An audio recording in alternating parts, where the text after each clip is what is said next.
In the early 1900s, a mindset was being spread across the world. It was the mindset that with careful management and total control from the top, society could be led to a utopia. Its roots were deeply set in Marxism, and although Marxism never gained the hold in the United States that it did in Russia and other European and Asian countries, it influenced many ideas and concepts. One such idea saw people as similar to herds of cattle that needed to be separated by quality and profitability, bred for beneficial qualities, and culled of rejects. This was the essence of a theory and ideology formed in England called eugenics. Another offshoot of this mindset was the conceptualization of Woodrow Wilson's dream, in which American society and government would be managed and operated by professionals and experts serving in a bureaucracy and governing by regulation. His dream, as with all offshoots of Marxist ideas, required a massive government, and although he was never able to achieve his aims, he did sow many seeds. One of these seeds from that progressive era of American history that brought big government to small towns was the concept of reshaping small local governments so that they were run by a city manager, a single bureaucrat who was endowed with almost all of the city's governing power.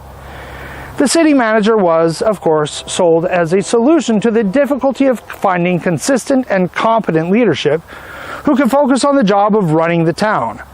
There were some rare examples of mayors and city councils that had run away with corruption and nepotism, but the problem was far from widespread.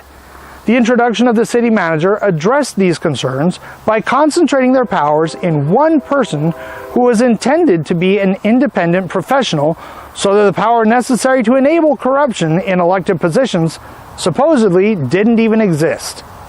It was argued that this would allow for consistency in exactly how the town operated, since the city manager was not restricted by terms and political challenges like city council members and mayors were, and that it would streamline local government operations because the city manager would be allowed the power to simply act with not but the approval of the city council on overall projects, given free rein to set regulations and policies to control operations as he saw fit, according to his expertise. These powers were granted and were willingly surrendered to the position of city manager in most municipalities because he was the expert in government administration that these lay people who filled the city council and mayor seats were not. Unfortunately, having a city manager comes with some significant downsides and pitfalls, and this is unquestionably true in Osawatomie. Aside from the tendency of the elected officials to simply defer to the city manager's expertise and to accept his recommendations without question, since he's the expert, as I discussed in another video, the city manager is given the power to hire and fire most of the employees in the government. In Osawatomie, this extends even to the municipal judge. What does this mean? Well, it means that if anyone has any kind of a legal dispute with or complaint against the city manager and seeks to resolve it in court, then the judge will be ruling on a case involving the judge's own boss. I don't know about you, but that sounds like a conflict of interest to me. I was shocked when I learned this, but there it was in Osawatomie Code 9-104, plain as day. So let's break this down. The city manager isn't accountable to the people, but to the city council and the mayor. The city council and the mayor are far less educated on the issues the town faces than the city manager, leading them to defer in almost all cases to his judgment and suggestion. He gets to control hiring in the city government, leading to a workforce that is also largely loyal to him.